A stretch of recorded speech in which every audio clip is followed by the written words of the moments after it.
We just appeal to the other cabsects who are going to leave that can we get the problem of communication addressed so that we can at least when you leave we are given the assurance that the matter will be addressed. The issue was aptly and properly propounded here.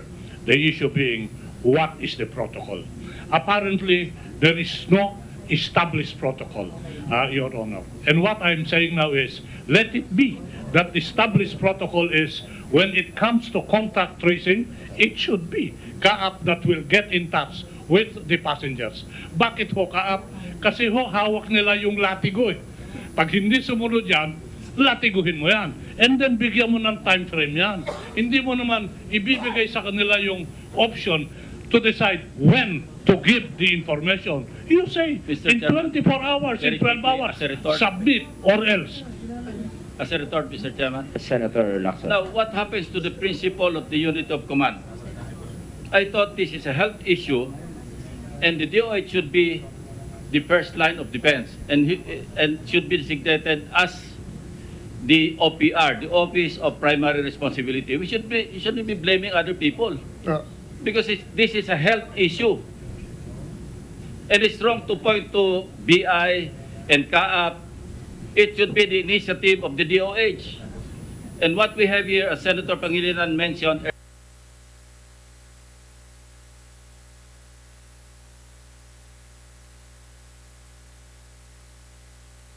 That news was brought to you by ACS Manufacturing Corporation, ISO certified world-class quality. ACS.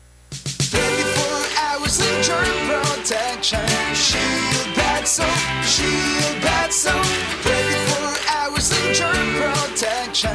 Shield Bad Soap. Shield Bad Soap. Protektahan ang kalusugan ng pamilya. Mag-Shield Bath Soap regularly. Kills 99.9% ng germs at recommended pa ng Philippine Nurses Association. Shield Bad Soap. Shield Bad Soap.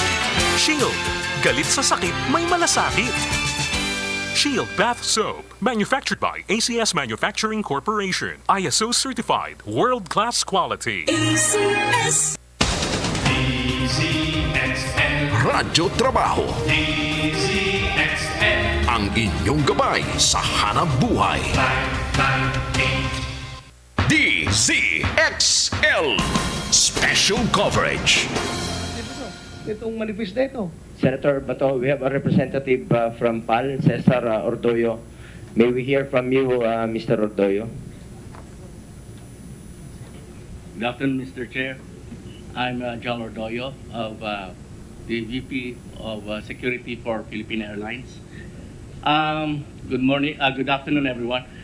I'd just like to correct the impression of the good secretary regarding the cooperation that they're getting from the airlines. As a matter of fact, in tandem with Cebu Pacific, we already communicated to the Bureau of Epidemiology our concerns regarding the proactiveness of the contact tracing that is being done. As a matter of fact, we have given them the list as required because as per protocol, it would be the BOQ who should be following this up. But we waited until such time our President and CEO, Mr.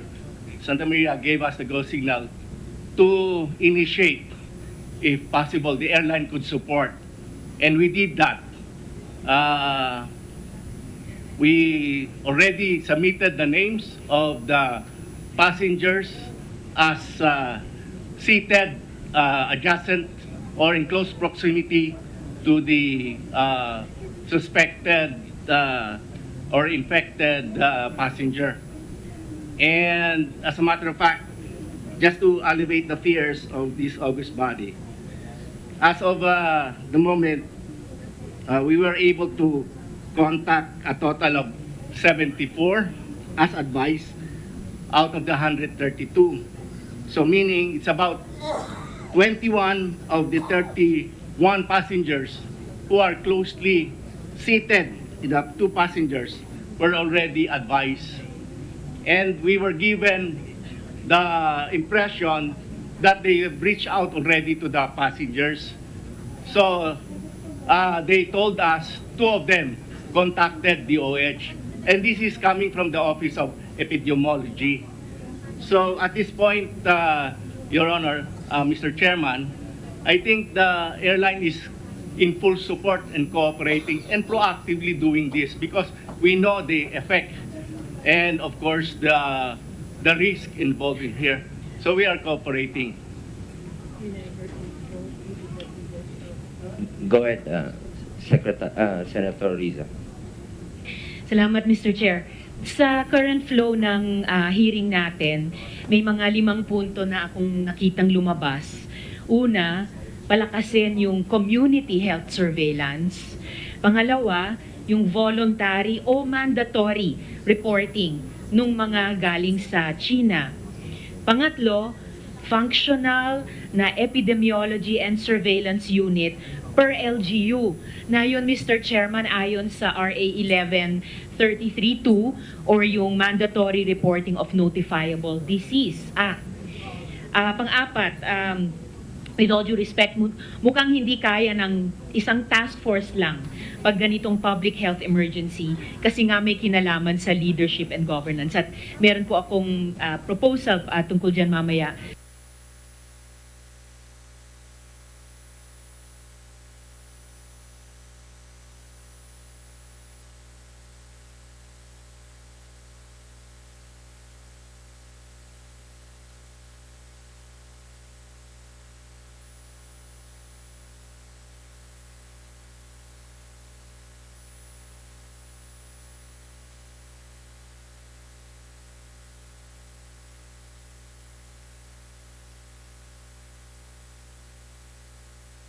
Marami na ang natulungan ng Santon Plus Herbal Capsule. Sinubukan ko uminom once a day kasi mayroon akong rayuma. Sumasakit yung 2 kong paa. Nag-umpisa akong uminom, may naramdaman akong maganda yung pakiramdam. Encourage ko po kayo na uminom ng Santon Plus, maganda sa katawan. Nagpapasalamat po ko sa Santon Plus kasi malaki pong tulong sa naramdaman ko na arthritis at yung rayuma. At magaling na yung paa ko. Hindi na sumasakit. Kayo rin, mag Santon Plus Herbal Capsule na. Mabibili sa mga butika. Mahalagang paalala, ang Santon Plus Herbal Capsule ay hindi gamot at hindi dapat gamitin panggamot sa anumang uri ng sakit. Hindi matipid ang malaking bote ng ordinaryong dishwashing liquid. Kasi malaking bote, daming buhos, daming kuskus sa oras pagod kay gastos. Ang bote ng Joy matipid. Kasi isang purong patak ng Joy, mabulang babala ang Joy, mabulang babala ang Joy. Joy, totoong matipid. Isang purong patak ng Joy, mabulang babala ang Joy, mabulang babala ang Joy. Joy, totoong matipid. Purong patak, bisang katutak. Joy, purong patak, bisang katutak. DZXL Special Coverage. Babaeng ito, is it also correct that she voluntarily went to the hospital to have herself checked at yun ang dahilan kung bakit siya na-confirm? Tama po ba? Yes, ma'am.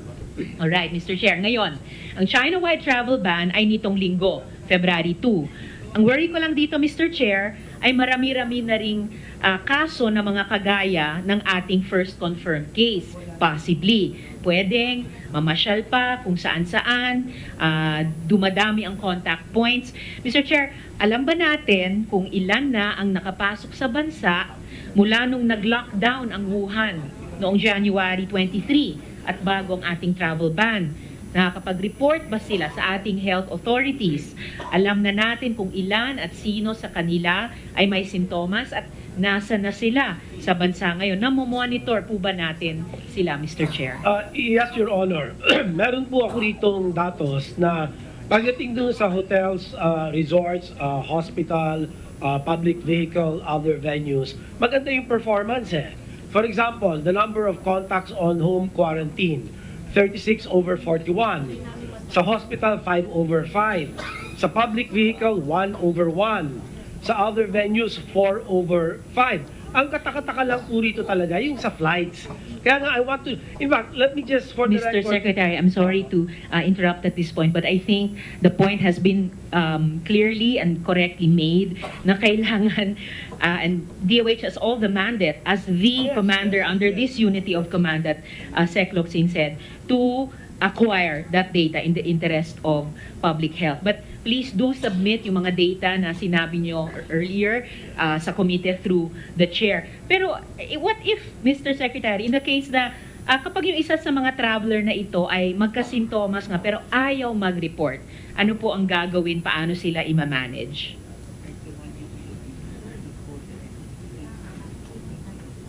Okay, like the one in the Iloilo event, the EB called the embassy and in coordination with the PNP. Thank you, Mr. Chair. At least nakikita yung interagency cooperation to respond to problematic situations like that. Paano naman kung may isang Pinoy, nagkaroon ng contact, nagkaroon ng sintomas, pero dahil Pinoy tayo, di ba, takot tayo sa ospital, minsan sa gastos, kung simpleng ubo, di naman tayo automatic na nagpapacheck up.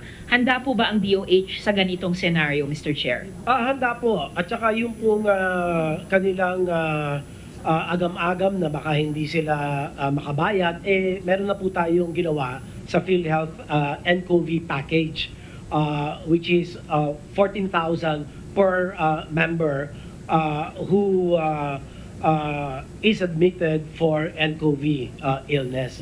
So, ito nga na po, Mr. Chairman, with your permission, I just want to put on record that itong mga ito, ako na nga po ang nagmando sa akin po mga tao.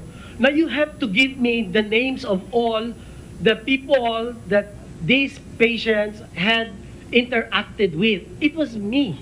You ask these guys. And kaya nga, I'm really worried because there's an institutional competency problem here.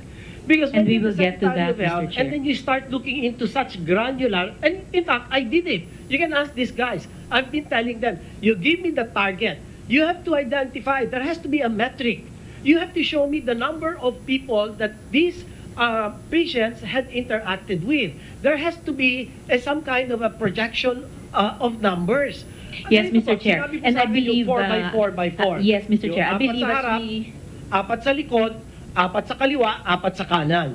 So sabi ko, o di gawin ninyo. And ito naman, yung akin, with all due respect, sinabihan ako na baka daw naglakad naman yung pasyente throughout the fuselage of the plane. So pwedeng umubo, pwedeng may nahawakan. So go ahead. Sabi ko, if that's what you think, then go ahead. That's your job. That's your competency. You don't expect the Secretary of Health to know the operational detail of contact tracing. Mr. Secretary, there is one thing that the Secretary, as the chair of PhilHealth, could know. So gusto ko pong i-put on record ito sa ating komite for further discussion. Nung panahon po ng outbreak ng SARS 2003, ang PhilHealth package po noon ay may halagang 50,000 pesos. Pero sabi nyo po, para sa NCOV 2019, 14,000 pesos lang. So baka that is also something for our committee to look into further. In any case po, Mr. Chair, no, nakakabahala po yung iba't ibang ganitong mga sitwasyon at scenario. I also want to put it on record that I am grateful for the hard work of our Department of Health. I'm sure hindi pa kayo nakakatulog, on-call po kayo 24/7, and the public would be grateful for a stringent community health surveillance to be put in place right now. Right now, Mr. Chair. Alamin natin kung ilan at nasaan. No excuses on the part of any of us. Ilan at nasaan na itong mga nakapasok bago pa ang lockdown at travel ban, lalo na yung mga galing sa China in the past 2 to 3 weeks, magkaroon ng voluntary or mandatory reporting, i-monitor ang kanilang kalagayan at bigyan sila ng angkop at sapat na healthcare interventions. May mga nagsasabi na huwag mag-panic, Mr. Chair. Tama naman iyon. Pero hindi mo rin po masisisi yung ilan nating kababayan kasi hindi pa naman ka-level ng Japan ang ating healthcare system. So I really believe we really need to do all of these necessary precautions. And kaugnay nito, Mr. Chair, sa ilalim nga po niyang RA 11332 o Mandatory Reporting of Notifiable Disease, may dapat pong nakatalagang Epidemiology and Surveillance Unit sa bawat LGU, sa bawat health facility, sa bawat points of entry. So, ilang ESU po ang naitayo, Secretary, simula nang maipasa yung batas? Ilan po ang target pa na maitayo? At ilan po dito ang functional?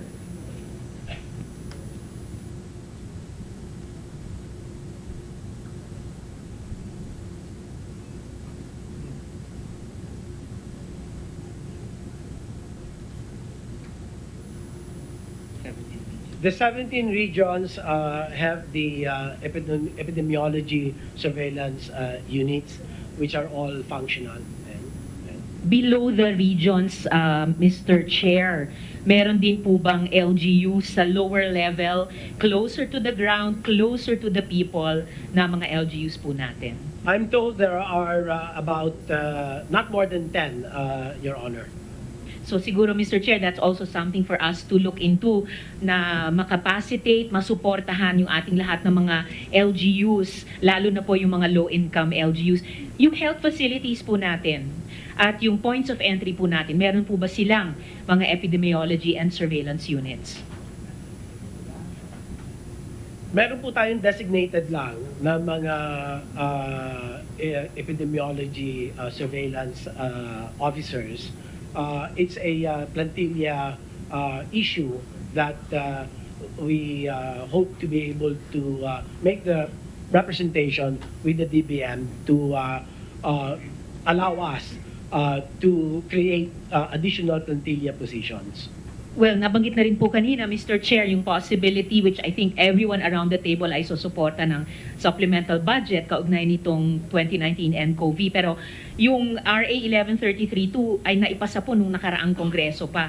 So dapat naging proactive tayo, siguruhin na lahat ng dapat tinayuan ng ESU ay naitayo na bago pa nagsimula yung ganitong public health emergency ulit.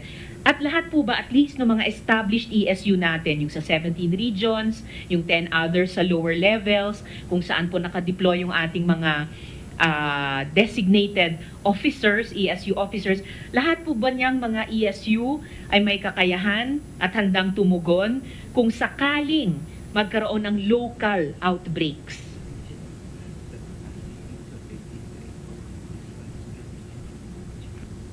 Our regional ESUs have the capacity because they've in fact underwent massive training for 2 years in terms of leveling up their competencies, Your Honor. And what about, Secretary, yung 10 lower level ESUs? At yung mga ESU ba or kung saang opisina nakadeploy yung ating ESU designated officers? Well, what they have been provided is a basic training on field epidemiology. However, these are all supervised by the regions, and the gaps are being assessed every now and then to be able to address those gaps, Your Honor. Well, bilisan po natin, Mr. Chair. Hindi na panahon para mag-assess lang. Kailangan kayo po talaga yung front line of defense natin sa anumang public health emergency. And paalala ko lamang po na under that law, all LGUs may ESU dapat. All LGUs. Kung kaya ko po, Mr. Chair, na i-audit ang kasalukuyang bilang niyang mga ESU at siguraduhing functional ang mga ito sa susunod na mga araw at linggo, lalo na sa mga lugar na pinaglalagian ng mga bisitang nanggaling at dumaan sa China, anuman ang nationality nila, at sa mga lugar na mayroon ng confirmed cases of NCOV. Kaugnay po nito, Mr. Chair, gusto kong malaman mula sa DILG kung naihanda ba nito kay Sec. Anyo, policy guidelines, programs, plans, ang ating mga LGU, yung kanilang mga responsibilidad sa ilalim nitong RA 1133-2. At may baseline po ba ang DILG at ang DOH kung anong capacities ang kailangan pa ng ating mga LGUs in relation sa 1133-2, Mr. Chair? Kaanyo, please. Yes, ma'am. We will work that out with the DOH and comply with those requirements, Mr. Chair. Ang tanong ko po, Mr. Chair, ay kung naihanda na ba yung ating mga LGUs para sa kanilang mga responsibilidad sa ilalim ng RA 1133-2? Yes, Mr. Chair. We've been doing even in our newly elected orientation, kasama po yan sa aming mga dinidiscuss with our LGUs. Siguro po, Mr. Chair, pahingi na lang po ng in writing yung update po ng DILG for the appreciation ng komite para mas epektibo pa kaming makasuporta doon sa mga LGUs natin na in partnership sa DOH ang frontline of defense talaga, lalo na laban sa anumang posibleng local outbreaks. At Mr. Chair, nabanggit nga po, yes, Mr. Chair. Secretary Lorenzana wishes to be excused, but before that, moving forward, a few questions for Secretary Lorenzana, Secretary Bello, and to the DFA. What are your plans for our OFWs in the affected areas? Papauwiin ba natin sila? Pinayagan na ba sila? How about the Filipinos who are coming? Together with the DFA, what are the preparations in place for this? Is our quarantine facility in Fort Magsaysay ready as directed by the President to Secretary Lorenzana? Handa ba yung ating pasilidad sa Fort Magsaysay? Mr. Chair, yes, it's always ready there. About half of that is not being used anyway, so we can make that available for the quarantine purposes of our OFWs. Ano pong capacity nito? The whole facility, Mr. Chair, is capable of accommodating 10,000 patients. Malaki. So, to Secretary Duque, yung RITM natin does have the capacity to handle the laboratory testing of a growing number of persons under investigation and also to manage these confirmed cases, if ever. And how long is the procedure? During the budget deliberation, we have increased the budget of RITM for 2020 to further capacitate the RITM from the proposed 118 million to we have increased it 223 million. Gaano katagal po itong testing? Makukuha ba kaagad yung resulta para magkaroon kaagad ng peace of mind ng ating mga kababayan? Your Honor, Mr. Chairman, the RITM has just gotten the RNA primers needed to test for the novel coronavirus from Japan. And these arrived Wednesday last week, and they had to run the test, they had to prime the test, and on Friday they were able to actually do the test for the novel coronavirus. So it takes about 24 to 48 hours before the results are out. But having said that, we understand that the capacity of the RITM is now to the max. And we have, in fact, agreed yesterday that the RITM has to quickly assess the laboratory capacities of the private sector facilities, the hospitals, laboratory diagnostics, and they will be supporting them so that the private hospitals will, on their own, be able to quickly test for the novel coronavirus. So this is now in place. The WHO has already provided the primers for not just RITM but also for capacity building for the private sector hospitals. So yan po, yung isa pong primer, ito po 1,500 ang kayang gawing test. And I was told by RITM there are already 2 sets of RNA primers. So makakapaggawa na po sila ng 3,000 tests. Ang problema lang po, dahil ang test results come out from 24 to 48 hours, talagang hahaba ka po yung linya sa RITM. Kaya dapat we have to have simultaneous testing capability, and that's where the private sector has come in, Your Honor. Secretary Lorenzana wishes to be excused. If there are no questions to the DND and also to the Chief of Staff, laging handa naman itong mga sundalo natin para tumugon kaagad sa pangangailangan ng ating mga kababayan. We thank Secretary Lorenzana and General Filimon Santos for attending this meeting, sir. Thank you, Mr. Chairman. Go ahead, Senator Risa. Thank you. Thank you, Mr. Chair. This is your last question. All right, Mr. Chair. My last question for my first round kasi meron pa akong ibang mga tanong. Kaugnay po nung ating mga OFs. Nung nakaraang linggo, nanawagan ako ng full assistance para sa ating mga OFWs na mga kailangan ng tulong sa kanilang repatriation kung kinakailangan. So dagdag po dun sa sinabi na ni Sec Lorenzana, maaari bang magbigay ng update ang ating DFA kung ano na ang plano at aasahan mula sa mga magbabalik bansa mula sa mga lugar na apektado ng nCoV outbreak? Ano ang ginagawang paghahanda para dito, lalo na sa kanilang reintegration sa kanilang mga pamilya at komunidad, Mr. Secretary, Mr. Chair?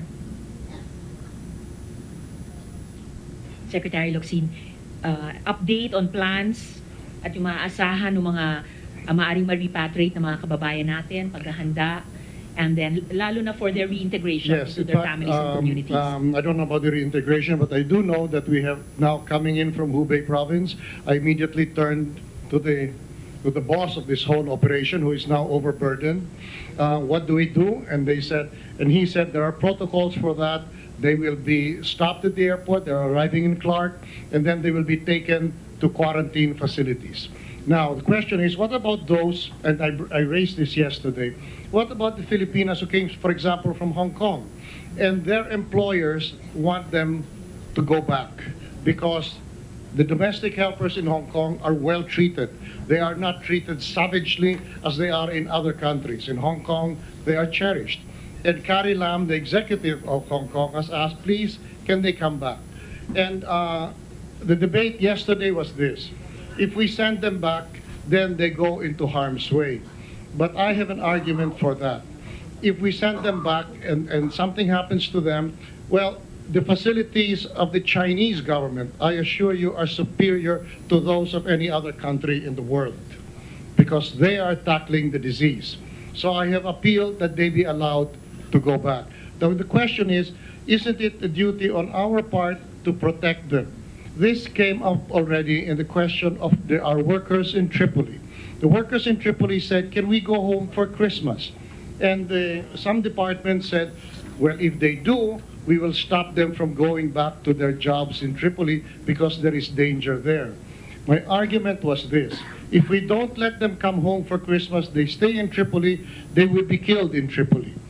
But if you follow me and you let them come home for Christmas and let them go back to their jobs, supposing something happens to them, well, they will die happily because they spent Christmas with their family. Now, that may sound like a joke, but I don't joke with the lives and the feelings of my people abroad. It is easy to talk about my people from here, but I care for them, not just for their safety, but for their feelings. That is the policy of the Department of Foreign Affairs. Thank you, Mr. Chair. So siguro in my second round, kung may second round tayo ngayong hapon, pwede natin i-follow up yung other areas of reintegration at saka ito ngang issue ng security ng trabaho ng ating mga OFs. So kailangan linawin sa DOLE at POEA anong advice nila tungkol dito. Basta overall, Mr. Chair, bigyan po natin ng full assistance ang ating mga OFWs na nais maghanap buhay at kasabay siguraduhin natin yung kanilang kaligtasan at kalusugan saan man sila naroon. So that's it from my first round, Mr. Chair. Thank you, Mr. Chair. The tourism impact was already presented earlier by the DOF.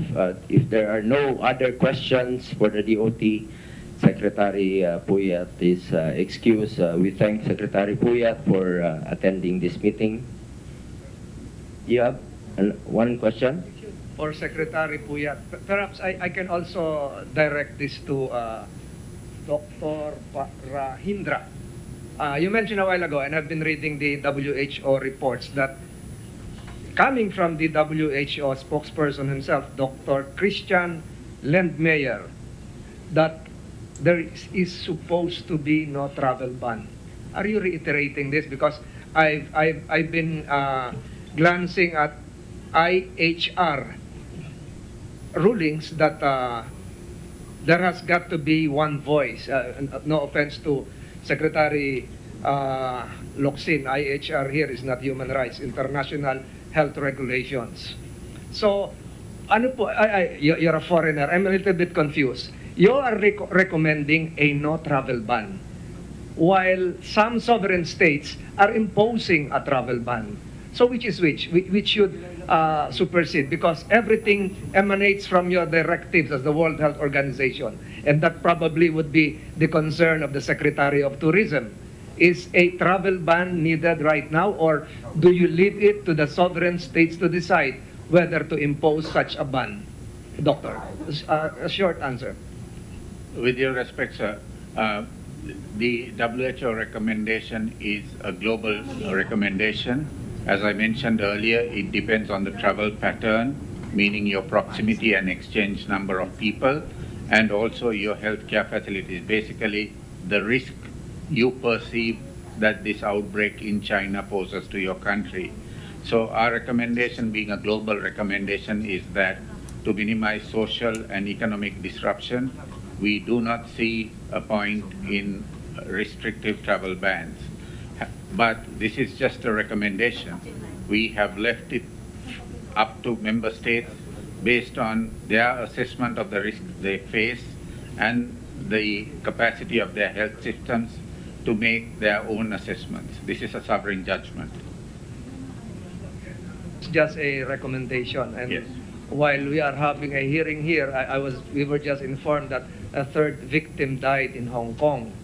And a cruise ship is now being held in Yokohama, containing 3,700 tourists being quarantined right now. So, in effect, you're leaving it to the sovereign states to decide whether to impose a ban or not. Yes. So, Secretary Berna, I think the tourism industry is you have a friend coming from the WHO.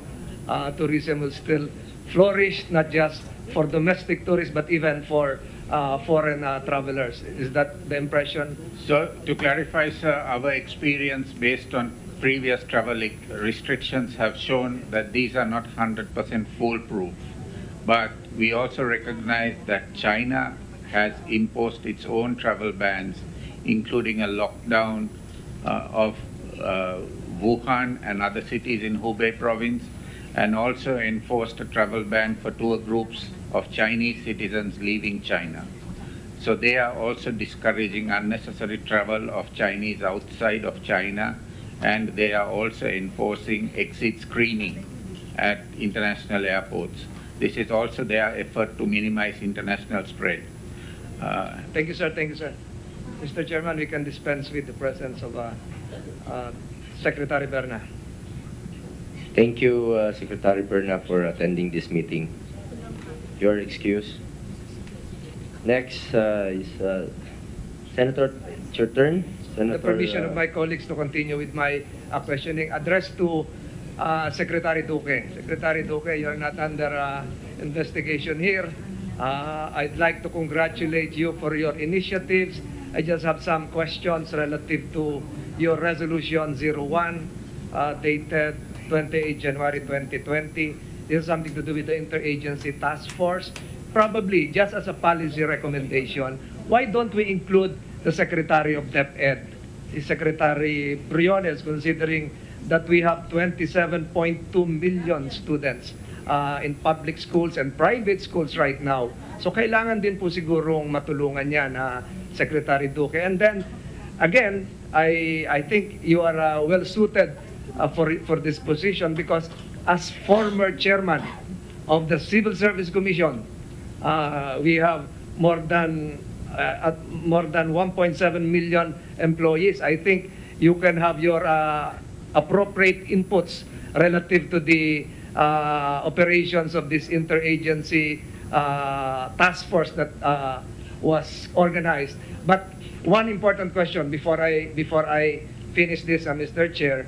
Sabi ni Secretary Duque kanina, hindi ko nababanggitin tong Cebu Pacific Flight 5J241 Hong Kong Cebu, DG6519 Cebu Dumaguete, hindi ko na po babanggitin yon. Hindi ko kayo tatanungin doon. Sabi niyo po kanina, you receive an X amount last night coming from the President himself, 2.25 billion, and I heard that the bulk of this will be used to purchase chemical suits for persons who will be the first responders or or the frontliners. Tama po ba yun, Dr. Duque?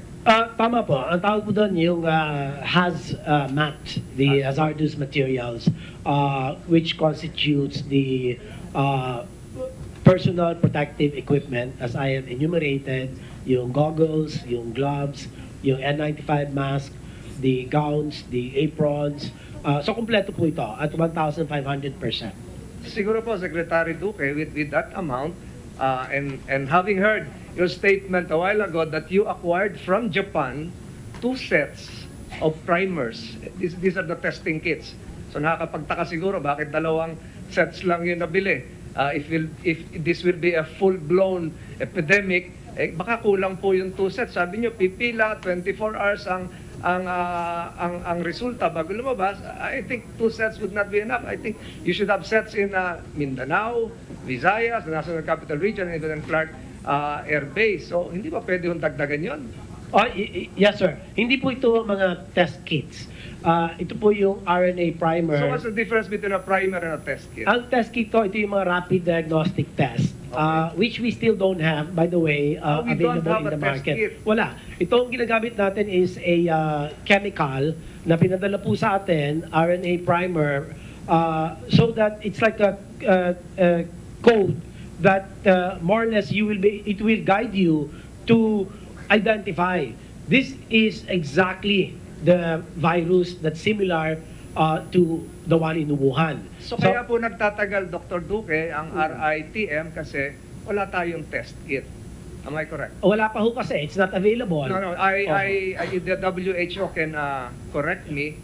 I heard that that Thailand, there was a recovery in Thailand, a 71-year-old male recovered a while ago. But going to the test kits, no, with due respect to Secretary Duque, it was just announced that Jiangsu province in China has developed a test kit for nCoV that works in under 15 minutes.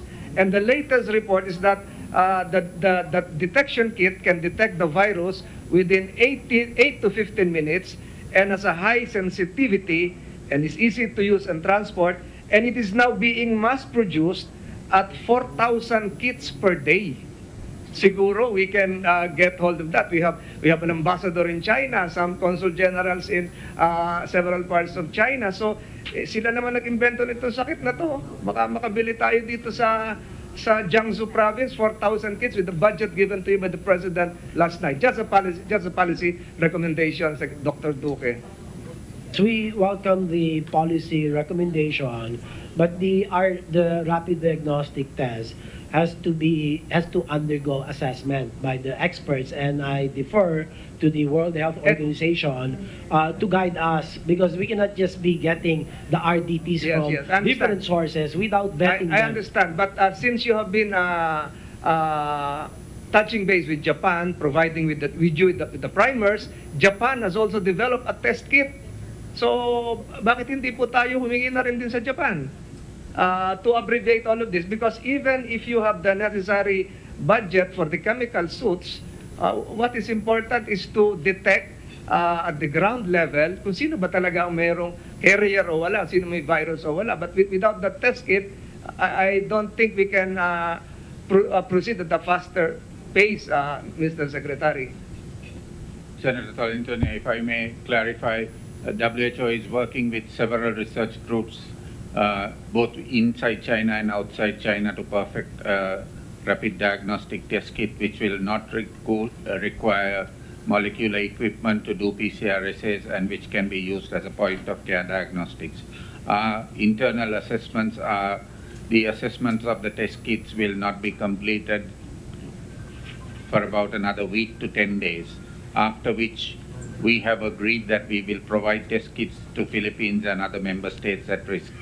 So we are also working on the research agenda so that we can broad base the facility for diagnosis, because the bottleneck for diagnosis currently faced in the Philippines is not unique to the Philippines. It's a similar concern that many countries have, and that's why WHO is working with many research institutions to fast track the rapid diagnostic test kits. And we are hopeful that we'll have that hopefully within 7 to 10 days. Thank you, Dr. Rapintra. Maraming salamat, Secretary Duque, and good luck. Alam kong gagawin mo yung dapat gawin dito. Thank you, Mr. Chairman. Go ahead, Senator Kiko. I believe they have from the national, yes, in relation to what Senator Francis Tolentino. Yeah, please, go ahead and make the manifestation. Your Honor, we would like to state that the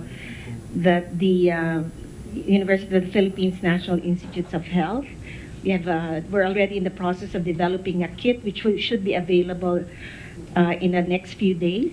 And this is it's a testing kit. The lead scientist is here, Dr. Raul Destura, who is also the director of the National Training Center for Biosafety and Biosecurity of the National Institutes of Health. Reconfirmation will be performed at the Philippine Genome Center, University of the Philippines. So, sir, the kit, it's better that he explains what he has developed.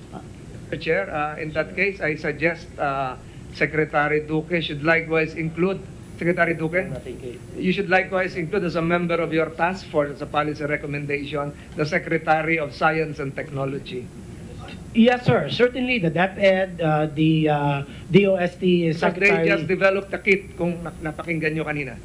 Okay, so we can vet that and make sure that the specificity and the sensitivity are according to standards, acceptable standard.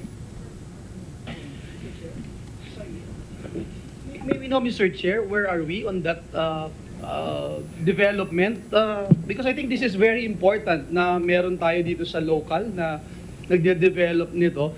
And kung nasan na tayo, and siguro Secretary Duque, as mentioned a while ago by WHO, it's important that it passes the WHO standards and protocols. Where are we in this? Just a brief answer siguro, sir. Yeah, the design of technology is actually adapted from the WHO websites in terms of the global recommendation for developing test kits, for use in hospitals capable of running PCR machines.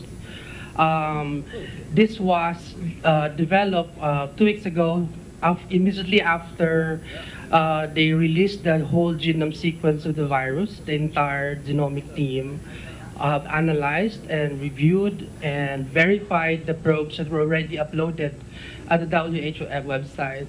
So the limiting factor really was bringing in the raw materials in the country, and glad that it's already here. So we're doing the scale up and the protocol for strict manufacturing practices.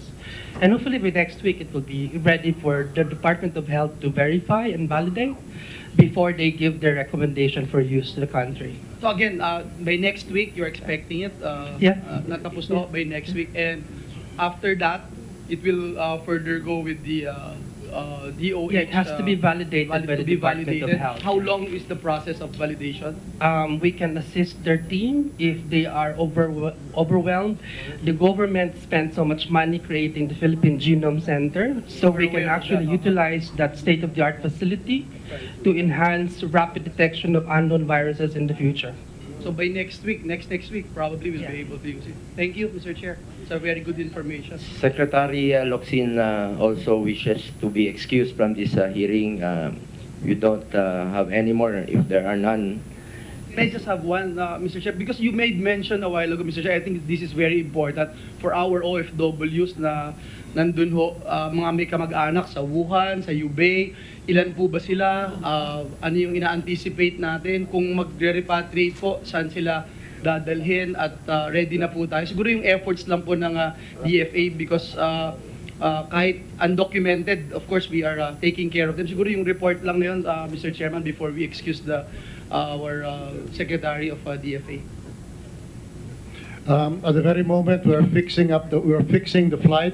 Over 40 are asking for repatriation. Yes, we take them all in, and as in the case of our OFWs or whoever is out there, we do not discriminate. Illegal, legal, regular, irregular. As long as they're Filipinos, we pay. We even pay their debts because that's our job. Chair? Just with your permission. Kasi connected din ho dun sa kay Senator Joel Villar. You'll be repatriating them? Who's in charge of fixing the quarantine area? The DOH has established protocols like the ones coming in from Hubei. They are met, they are kept, detained, and immediately brought to the quarantine facility in the north. Mr. Chairman, if I may be allowed, there has been a composite team of the DOH, led by the DOH, the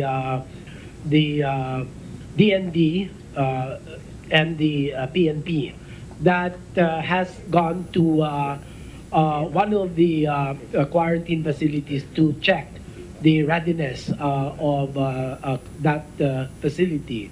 And so far, I think everything is smooth sailing. I really am not aware of the more detailed requirements, but by and large, it's been okay. That's the information I have gotten. And so this afternoon, we'll find out the final status of said facility. Ito ho yung drug rehab center sa Fort Magsaysay. Yes, Your Honor. Thank you, Mr. Chair. Senator Locsin wishes to be excused. If there are none, Secretary Locsin is excused. Thank you for attending this hearing. Secretary Locsin, ito, immune po ito sa virus, si Secretary Locsin. Sa init ng ulo mo minsan, patay yung virus. So you are now excused. Thank you very much. I thank the committee. All heats up. And also Secretary Guevara, if there are none questions addressed to Secretary Guevara, you are excused. May cabinet meeting pa po yan. Mr. Chair, any questions pertaining to the travel ban or immigration questions? The Commissioner of the Bureau of of Immigration will stay behind to answer these questions. And also pertaining to the matter of contact tracing, if there is any need for the Department of Health to engage the services of the National Bureau of Investigation, said Bureau will be very much willing to support. If I may add about the yung nangyari po sa Legazpi, about yung nagkunwaring nagbiktima siya. So pwede nyo bang kasuhan to ng alarms and scandal tuwing may mga fake? Nung nakarang araw naman po, may nakahiga dyan na kala natin lasing lang pala. Koreano. Mr. Chair, I will request the National Bureau of Investigation to take a look into the matter. Para hindi na po maulit itong mga ganitong pangyayari. Nagdadagdag lang po ito sa panic ng ating mga kababayan. That's very true. Thank you, Mr. Chair.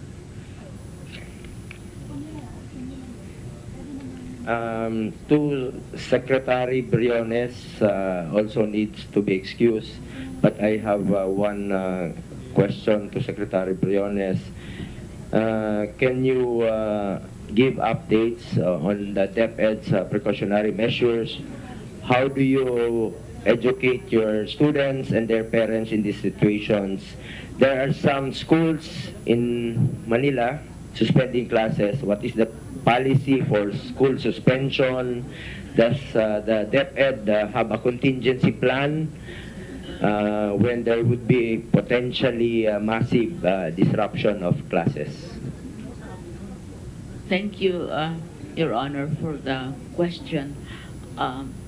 The department has had a very, very long history of dealing with emergencies, whether health or whatever type of emergencies. So, structurally, the department has an existing set of protocols already. If there is an incident, if there is a crisis, if there is a challenge, everybody moves. It is automatic. And so it's the same with this issue now of the health emergency of coronavirus. And what we have done is we always take our cue from the Department of Health, because it is the Department of Health who has the expertise.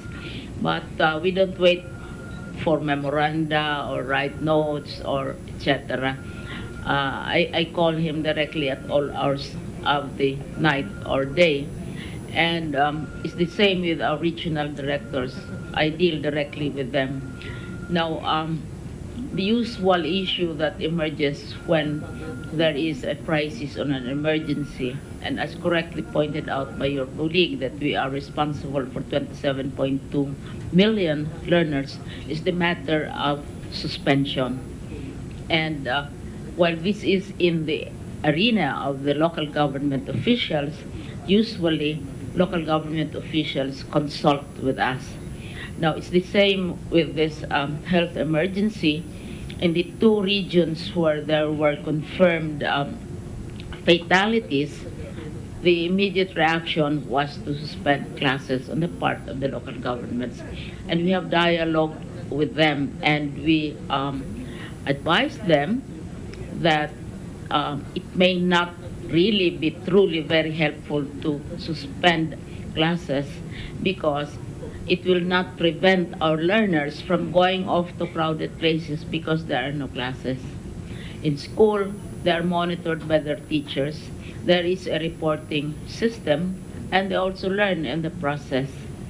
So the local government units of these two regions have not proceeded with their plan to suspend classes unless there are really genuine emergencies. Another issue which concerns the parents and the families of our learners is the matter of national events, which usually occur during the first quarter, and most of them in January. And this will be the regional health meets, our regional athletic meets. DZXL Special Coverage. Hi, Daddy Delpin Jeronimo po para sa MX3. 2 years ko nang kasama ang MX3 capsule. Ang MX3 capsule ay may clinical study na low in sodium, cholesterol, and fat-free. Tested and proven ito. Mag-MX3 araw-araw.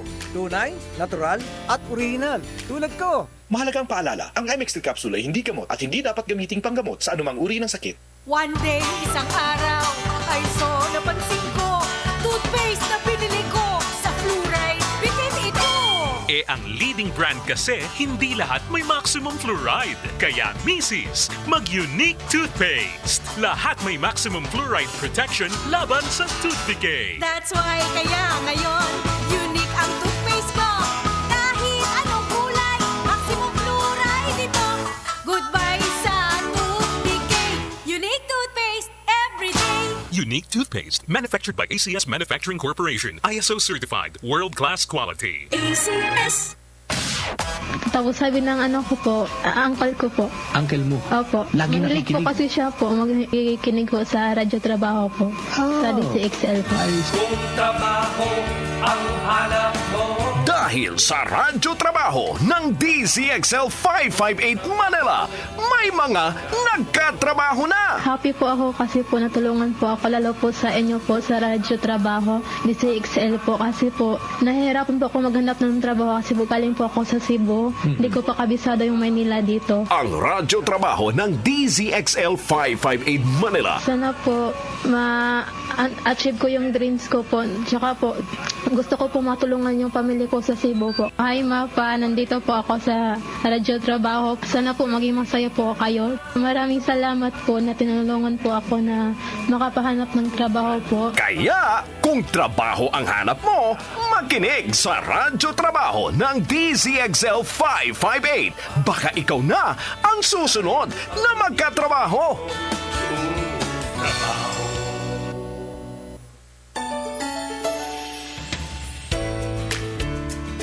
Sa mga millennials at young at heart, bagay na bagay sa inyo ang MX3 Plus.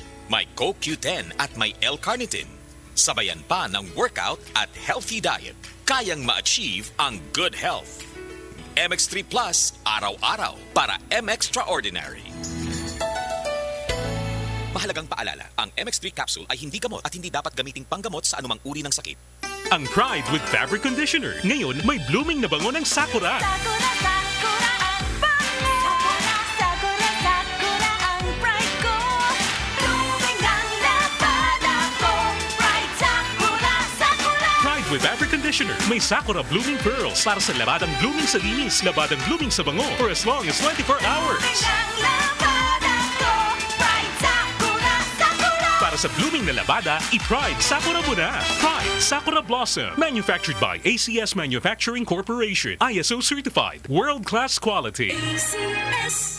Narito ang isang patunay ng sarap at bisa ng Nature's Soya Coffee. Ako si Jenilyn Salvador, taga San Miguel. Sumasakit ang tiyan ko pagkatapos kumain. Sinubukan ko ang Nature's Soya Coffee. Natulungan nito ang pagnormal ng feeling ko. Kapay mo ng cafe, Nature's Soya Coffee. Mabibili sa mga suking butika. Mahalagang paalala, ang Nature's Soya Coffee ay hindi gamot at hindi dapat gamitin panggamot sa anumang uri ng sakit. Noon ay love na love kita sa aking dishwashing. Ayun pala kadiri ka sa antibac ay bitin. Ang akala ko pa nga, lahat ng kalamansi dishwashing liquid, antibac ang galing! Kaya mag-Smart Dishwashing Liquid na. Mapakalamansi o lemon parehong antibac. May double tanggaling formula. Tanggal galing ang sebo, tanggal galing ang bakterya. Smart liquid dishwashing, smart ang tanggaling-galing. Smart Dishwashing Liquid. Manufactured by ACS Manufacturing Corporation. ISO certified world-class quality. Nung nasa tiyan ako ni nanay, lagi kami nagtitimbang sa health center. Halos 1 kilo kada buwan na dagdag kay nanay ay tanda ng tamang nutrisyon. Tamang timbang, tamang nutrisyon. Suportahan ang first 1,000 days mula sa National Nutrition Council, DOH. That news was brought to you by ACS Manufacturing Corporation, ISO certified world-class quality.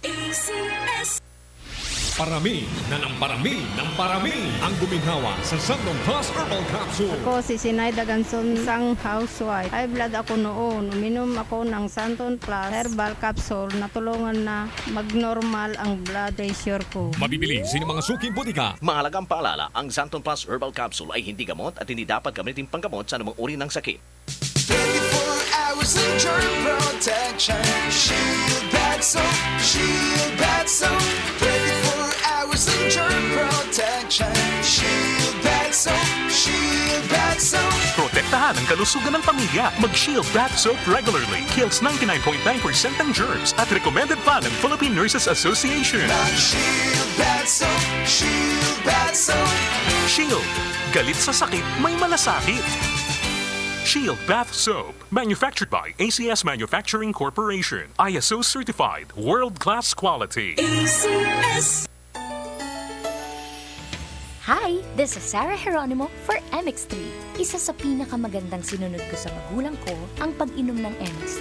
2 years nang umiinom si Daddy ng MX3 capsule. Nakakabilib kasi may clinical trial, tested, and proven. Ako, hiyang sa MX3 Plus and MX3T. Like father, like daughter. Mag-MX3 araw-araw. Tunay, natural, at orihinal. Mahalagang paalala, ang MX3 capsule ay hindi gamot at hindi dapat gamiting panggamot sa anumang uri ng sakit. Hindi matipid ang malaking bote ng ordinaryong dishwashing liquid. Kasi malaking bote, daming buhos, daming kuskus sa oras, pagod kay gastos. Ang bote ng Joy matipid. Kasi isang purong patak ng Joy, babala ang Joy, babala ang Joy. Joy, totoong matipid. Isang purong patak ng Joy, babala ang Joy, babala ang Joy. Joy, totoong matipid. Purong patak, isang katutak. Joy, purong patak, bisang katutak. Mighty C, ang alkaline na vitamin C. Nilalabanan ng mga infections, ubo, sipon, trangkaso, TB, pneumonia, at iba pang karamdaman. Ang pinakamagandang kombinasyon, uminom ng Mighty C at Sandom Plus Herbal Capsule. 7 pesos lang, mabibili sa inyong mga suking butika. One day, isang araw, ay napansin ko, toothpaste na pinili ko sa fluoride, bitin ito. Ang leading brand kasi, hindi lahat may maximum fluoride. Kaya, Mrs., mag-Unique Toothpaste. Lahat may maximum fluoride protection laban sa tooth decay. That's why kaya ngayon, unique ang toothpaste ko. Kahit anong kulay, maximum fluoride ito. Goodbye sa tooth decay. Unique Toothpaste every day. Unique Toothpaste, manufactured by ACS Manufacturing Corporation. ISO certified, world-class quality. ACS. Noemi Mentino po, 19. Na magkakatrabaho din po kasi ako agad. Sales promoter po sa SM Fairview. Super excited po sa magiging trabaho ko kasi nga po first time ko tapos 1 year po yung contract ko. So napakaganda po nung magiging experience ko. Kung trabaho ang hanap mo. Dahil sa radyo trabaho ng DZXL 558 Manila, may mga nagkatrabaho na. Huwag po silang tumigil na maghanap ng trabaho kasi po dito sa radyo trabaho, sure po na magkakaroon sila ng trabaho. Hindi po sila titigilan ng radyo trabaho team na makahanap po ng trabaho. Ang radyo trabaho ng DZXL 558 Manila. Maraming salamat po sa radyo trabaho dahil may trabaho na po ako ngayon. Kaya, kung trabaho ang hanap mo, makinig sa radyo trabaho ng DZXL 558. Baka ikaw na ang susunod na magkatrabaho. Narito ang minipili mo, trabaho. That news was brought to you by ACS Manufacturing Corporation, ISO certified world-class quality. Tayo na at sabay-sabay na makinig sa palatuntunang maghahatid ng kaalabang pangpinansyal at pangkabuhayan. Tutok na sa Balitang Land Bank sa umaga tuwing Biyernes alas 5:30 ng umaga. Dito lang sa RMN DCXL 558 Radyo Trabaho para sa mga produkto at serbisyo ng Land Bank. Magtungo sa pinakamalapit na Land Bank Landing Center. Maaari din kayong mag-text sa 0939-771-6488 o tumawag sa numerong 8405-7000. Hatid ng Land Bank. We help you grow. Parami na ng parami ng parami ang guminhawa sa Santong Plus Herbal Capsule. Ako si Jay Enriquez, isang estudyante. Problema ko ang mataas na sugar noon. Nag-change lifestyle ako at uminom ng Santon Plus Herbal Capsule. Wala na problema ko sa cholesterol. Mabibili sa mga suking butika. Mahalagang paalala, ang Santon Plus Herbal Capsule ay hindi gamot at hindi dapat gamitin panggamot sa anumang uri ng sakit. Sarah Geronimo po. Daddy ko, labo ng mata. Sinama ko siya sa EO, Executive Optical for Expert Eye Care. Nung binigay yung salamin ni Daddy, sabi ng optometrist, I care for you, sir. Si Daddy, kinilig. I care for you, Daddy. EO Executive Optical. Love your eyes. If you love your eyes, come visit EO Executive Optical today for expert eye care. With over 100 branches nationwide to serve you, EO has been voted by consumers as a Reader's Digest Trusted Brand 2016 Platinum Awardee. Para sa wish come true na skin mo, may White Rose pampaputi tip para sa iyo. Sa pagpapaputi, hanapin ang sabon na may kojic dipalmitate. Ito ang safe at effective na ingredient sa White Rose at iwasan ang may mataas na hydroquinone dahil maaari itong mag-cause ng skin irritation at overdrying. Para sa pagpapaputi na walang hapdi, mag-White Rose Kojic Whitening Soap. May kojic whitening at shea butter for white skin na soft with regular use. Yan ang White Rose pampaputi tip for the day. DZXL Newsbreak. 2021 national budget idadaan sa konsultasyon ng Kamara at Senado para sa mas mabilis na proseso. XL Radyoman sa East Conde Bata. Sa ilalim muna sa konsultasyon ng Kamara at Senado ang 2021 national budget para sa mas mabilis na proseso at pag-aproba dito. Ayon kay House Speaker Alan Peter Cayetano, para sa matiwasay na proseso ng paghahanda at pag-aproba sa pambansang pondo, magkakaroon muna ng pagbalangkas ang ehekutibo at legislatibo. Sang-ayon naman dito si Budget Secretary Wendell Abisado na magkaroon muna ng konsultasyon sa mga komite ng Senado at Kamara bago pa man maisumite ng Pangulo ang panukalang pambansang pondo sa Kongreso. Dumodoble lamang din kasi ang trabaho na kapag BBM ang bubalangkas ay babaguhin lang din naman ng Senado at Kamara.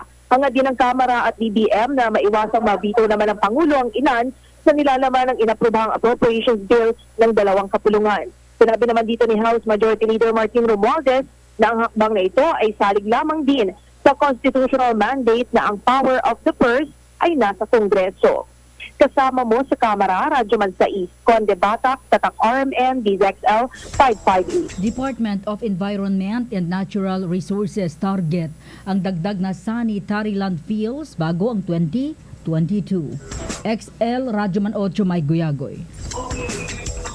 kriteriya ng Department of Environment and Natural Resources na mas maraming mga engineered sanitary landfill na maitayo bagong taong 2022. Ito ay alinsunod sa kautusan ng Environment Secretary si Madu na pag-review at pag-revise ng DNR Administrative Order 2001-34 o ang implementing rules and regulations ng RA 9003 upang gawing mas madali at abot kaya ang pagtatayo at pagpapagana ng sanitary landfill.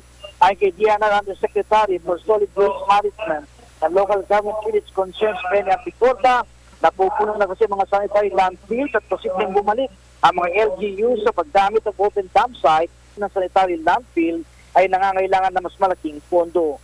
Anya sa engineered method ng landfilling, ang basura ay dinadala sa disposal facility na design, constructed at operated sa parang protektado ang public health at ang environment. Kasama sa Quezon City, Radyoman 8, May Suyago na Takaremen, Dzxl 558. Mga crew at pasahero ng mga barkong dumaan sa Hong Kong hindi muna pabababain. XL Radyoman 11, Eman Mortega.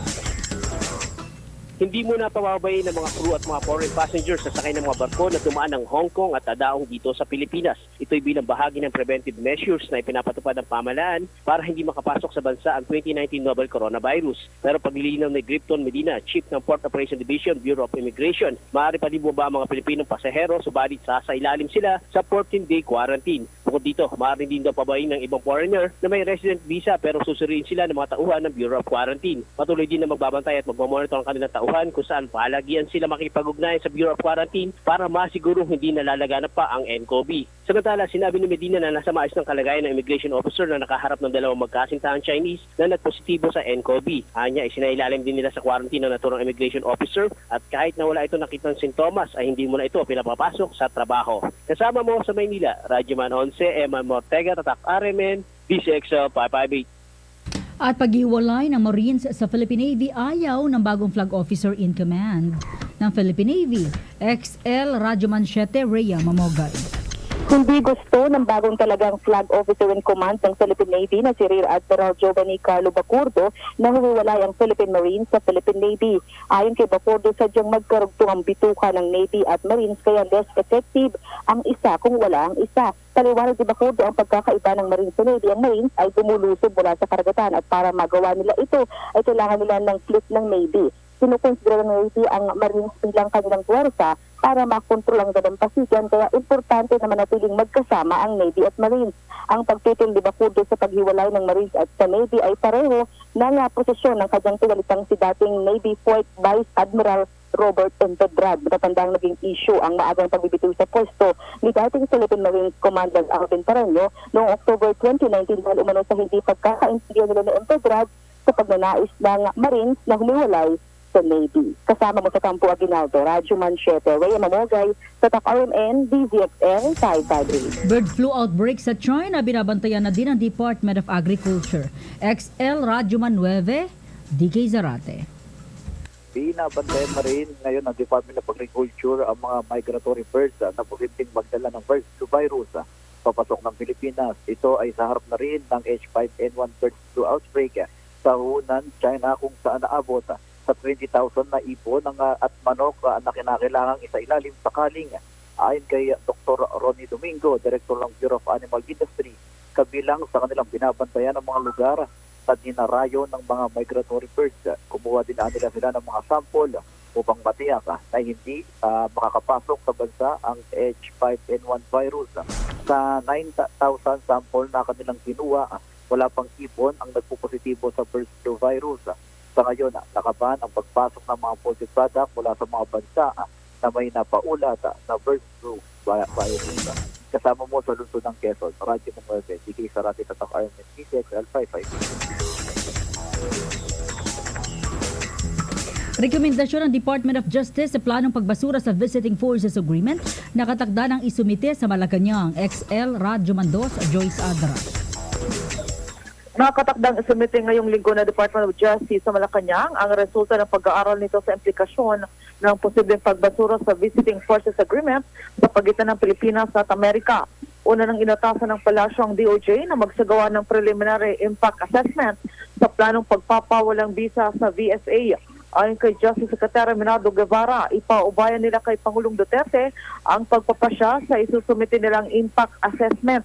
Kasama sa pinag-aralan ng DOJ ang legal procedure sa pagbasura sa kasunduan at epekto nito sa Enhanced Defense Cooperation Agreement o EDCA.